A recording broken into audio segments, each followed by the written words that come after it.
Hello everyone, welcome back. In this video we are going to see steps of nutrition. अब तक हमने what is nutrition, nutrition क्या होता है, nutrition is the intake, process of intake of nutrients. Nutrients क्या होता है? ऐसे substances जो कि body के लिए essential होते हैं और उनसे हमें energy मिलती है. तो nutrition को लेने का बहुत सारा तरीका है. कुछ organisms अपना खाना, अपना nutrition खुद बनाते हैं, not nutrition but nutrients. अपना फूड या फिर न्यूट्रिएंट खुद बनाते हैं. उस ऐसे ऑर्गेनिजम्स को ऑटोट्रॉफिक ऑर्गेनिजम्स कहा जाता है. कुछ ऑर्गेनिज्म दूसरे ऑर्गेनिज्म से अपना खाना लेते हैं या फिर न्यूट्रिएंट्स देते हैं, उन्हें क्या कहा जाता है? हेट्रोट्रॉफिक. हम लोग हेट्रोट्रॉफिक हैं क्योंकि हम लोग प्लांट्स के ऊपर और एनिमल्स के ऊपर डिपेंड करते हैं फॉर फूड. तो अब न्यूट्रिशन को लेने का प्रोसेस भी डिफरेंट हो सकता है. कुछ ऑर्गेनिजम्स अपना खाना बॉडी के बाहर डाइजेस्ट कर देते हैं, ठीक है, सेप्रोफिलिक ऑर्गेनिजम्स. कुछ ऑर्गेनिज्म दूसरे ऑर्गेनिज्म से दोस्ती कर लेते हैं ताकि दोनों को फ़ायदा पहुँचे, सिम्बायोटिक न्यूट्रिशन. कुछ ऑर्गेनिज्म दूसरे ऑर्गेनिजम्स को नुकसान पहुँचाते हैं पर उनका ही खाना खाते हैं, पैरासिटिक न्यूट्रिशंस. कुछ ऑर्गेनिज्म कॉम्प्लेक्स फूड लेते हैं, उनके पास खुद के पास अच्छा खासा मशीनरी होता है उस कॉम्प्लेक्स फूड को सिंपल फूड के अंदर तोड़ने का. Holozoic nutrition. हम लोग क्या है? होलोजोइक न्यूट्रिशन करते हैं. हमारे पास प्रॉपर सबसे कॉम्प्लेक्स डाइजेस्टिव सिस्टम है हमारे पास, ठीक है. तो अब खाने को डाइजेस्ट करने के कुछ स्टेप्स हैं. न्यूट्रिशन का मतलब क्या है? न्यूट्रिशन का मतलब है इट्स अ प्रोसेस. ये एक प्रोसेस है, process of intake of food या फिर न्यूट्रिएंट्स. सही है. खाना अंदर लेना, अपनी बॉडी के अंदर खाना खाना, उसके कुछ स्टेप्स हैं, ठीक है. आपके हाथ में क्या है? आपके हाथ में है कि आप अपने माउथ के अंदर खाना डालो और उसे च्यू करो. उसके बाद जितना भी, अब मैंने जब कहा कि आपके हाथ में, दैट मीन्स कि क्या चीज़ है वो वॉलंट्री है. वॉलंट्री मतलब आपके हाथ में है, you can control it, you have the control over it, ठीक है. तो आप खाना लेते हो, उसे च्यू करते हो, ग्राइंड करते हो, तो दैट्स वॉलंट्री, ठीक है. It's under your control. You have the right or you have the power to decide that how much time you wanted to spend on chewing the food, ठीक है. एक बार खाना एसोफेगस से चला गया स्टमक के अंदर, उसके बाद प्रोसेस जो है वो इनवॉलंट्री हो जाता है, ठीक है. तो स्टेप्स ऑफ न्यूट्रिशन जो है वो किस तरीके से होता है? एक होता है वॉलंट्री और एक होता है इनवॉलंट्री. इन्हें स्टेप ऑफ न्यूट्रिशन को आप इस तरीके से डिवाइड कर सकते हो. कुछ स्टेप्स होते हैं वॉलंट्री. वॉलंट्री यानी कि आपके हाथ में है. इनवॉलंट्री आपके हाथ में ही नहीं है. आपकी हार्ट बीट क्या है? इनवॉलंट्री है. ऐसा तो नहीं होता कि आप डिसाइड करो अच्छा अभी दिल धड़कने देते हैं, अभी रात में बंद कर देंगे. Definitely not. That was a very bad example, but या. ऐसे ही डाइजेशन क्या है? खाने के अंदर जब डाइजेशन हो रही है, जब आप खाना अंदर ले रहे हो अपनी बॉडी के, यू हैव टू डिसाइड कि आपको आज ये खाना है, आपको आज ये खाना है, कितना देर च्यू करना है, दैट्स वॉलंट्री. सही है. लेकिन उसके बाद जितना स्टेप है दैट्स इनवॉलंट्री. इसी तरीके से बहुत सारी और एग्जांपल्स हैं. हर एक्शन हमारी बॉडी में जो हो रहा है वो वॉलंट्री इनवॉलंट्री के बेसिस पे आप उसे डिवाइड कर सकते हो. सेल डिवीजन इनवॉलंट्री है. बोलना वॉलंट्री है. सांस लेना वॉलंट्री भी है, इनवॉलंट्री भी है. लिम्स की मूवमेंट, हाथों पैरों की, लिम्स किसे बोलते हैं? हाथ पैर को. लिम्स की मूवमेंट वॉलंट्री है. आँखों को ब्लिंक करना वॉलंट्री है.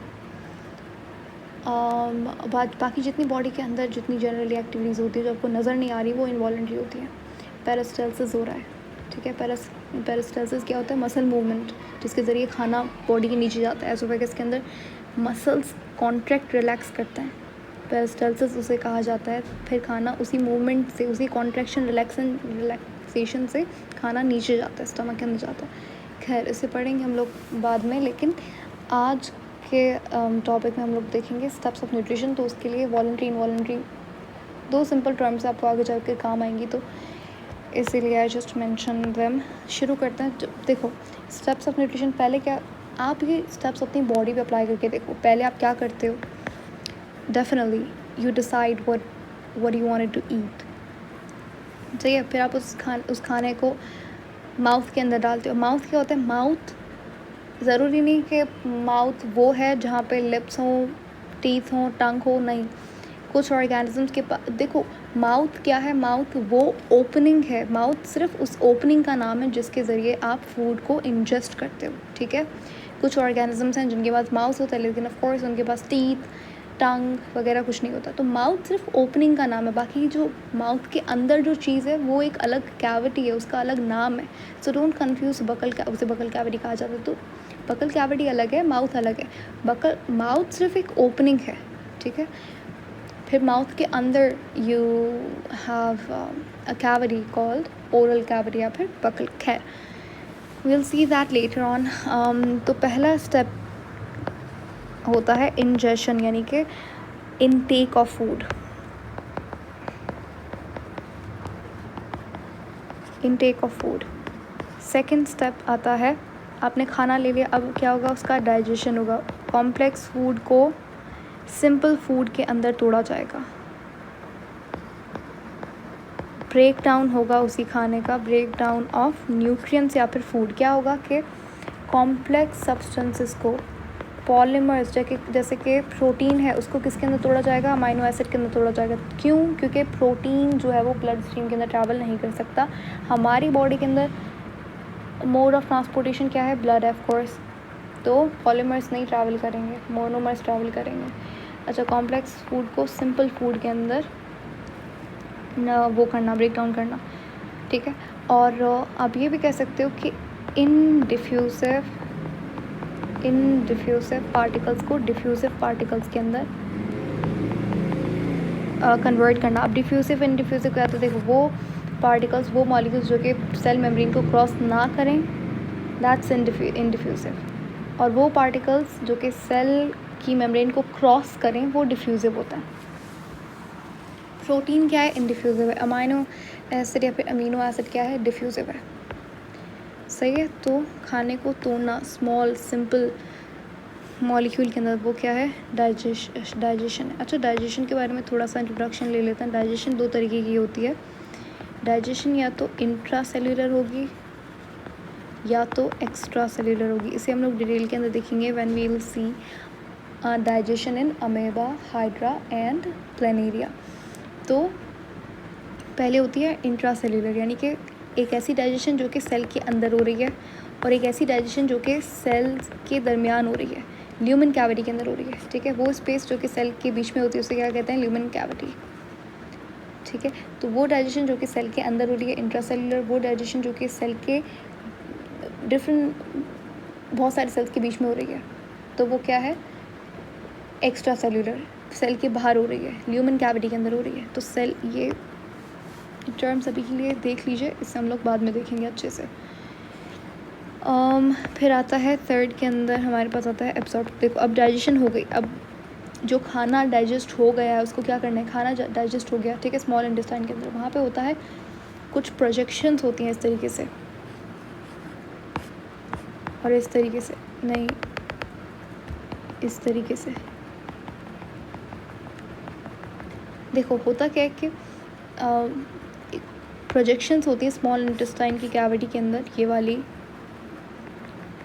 इन्हें विलाई के ऊपर माइक्रो विलाई होता है, ठीक है। सीलिया आपने सुना होगा। तो ये लोग क्या करते हैं? ये एक तो सरफेस एरिया बढ़ाते हैं, और दूसरा काम ये करते हैं कि ये लोग फूड, जो डाइजेस्टिव फूड है, जो डिफ्यूजिव पार्टिकल्स उन्हें एब्जॉर्ब करते हैं, ठीक है। इन प्रोजेक्शंस का नाम क्या होता है? इन प्रोजेक्शंस का नाम होता है विलाई, माइक्रो विलाई वगैरह। तो ये लोग क्या करते हैं? ये लोग एब्जॉर्प्शन करते हैं। वो जो खाना डाइजेस्ट हो गया है उसको कोई लेके भी तो जाएगा डाइजेस्टिव सिस्टम से दूसरे बॉडी पार्ट्स के बाद, दैट्स एब्जॉर्प्शन, ठीक है।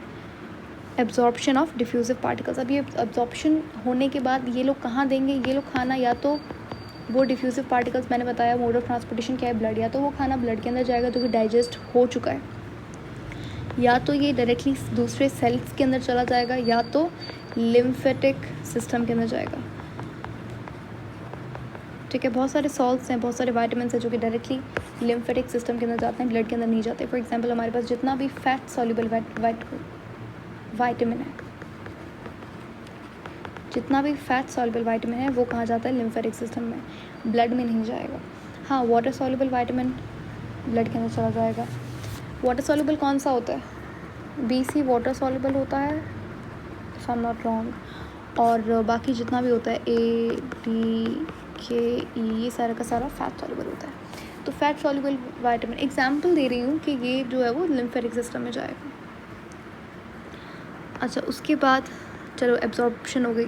अब सेल के पास, समझ लो सेल के पास खाना आ गया भाई, सेल के पास ग्लूकोज आ गया.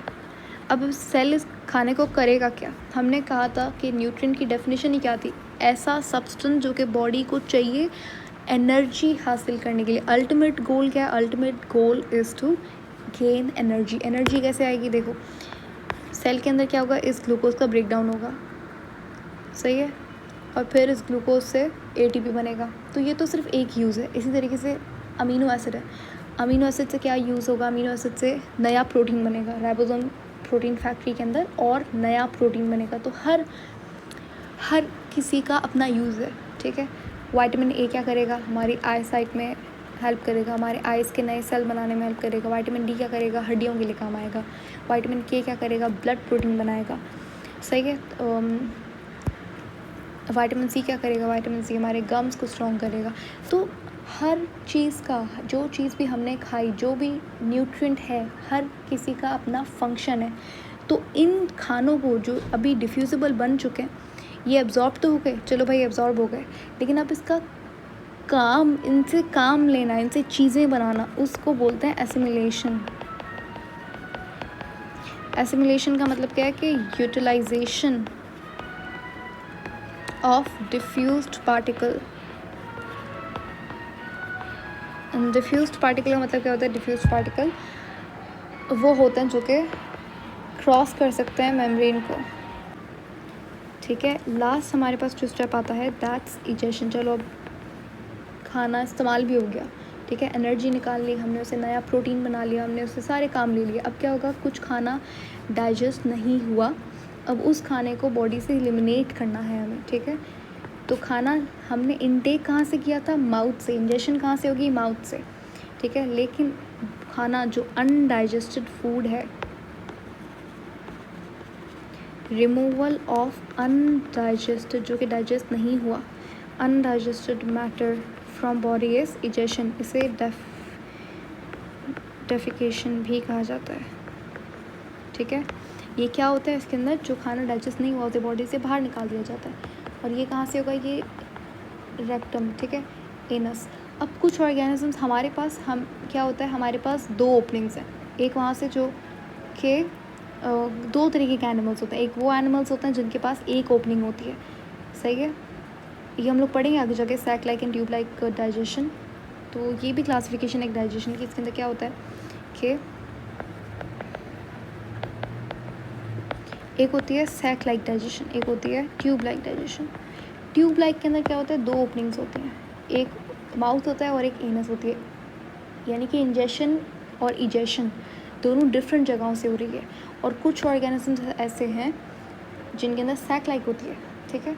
सैक लाइक के अंदर क्या होता है, सिर्फ एक ओपनिंग होगी, खाना जहाँ से जाएगा वहीं से इनडाइजेस्टेड फूड बाहर आएगा. यानी कि इंजेशन इजेशन एक ही ओपनिंग से हो रही है. इनके अंदर, इनके पास एनस नहीं होता, ठीक है. तो हमारा कंप्लीट हो गया स्टेप्स ऑफ न्यूट्रिशन. इसके बाद हम लोग देखेंगे intra cellular and extra cellular digestion, और इसके बाद डाइजेशन इन अमीबा, एंड फिर प्लेनेरिया, और फिर हाइड्रा, और उसके बाद हमारा ख़त्म हो जाएगा digestion in other living organisms, and finally हम लोग ह्यूमन वाला शुरू करेंगे. सो या that is it for today.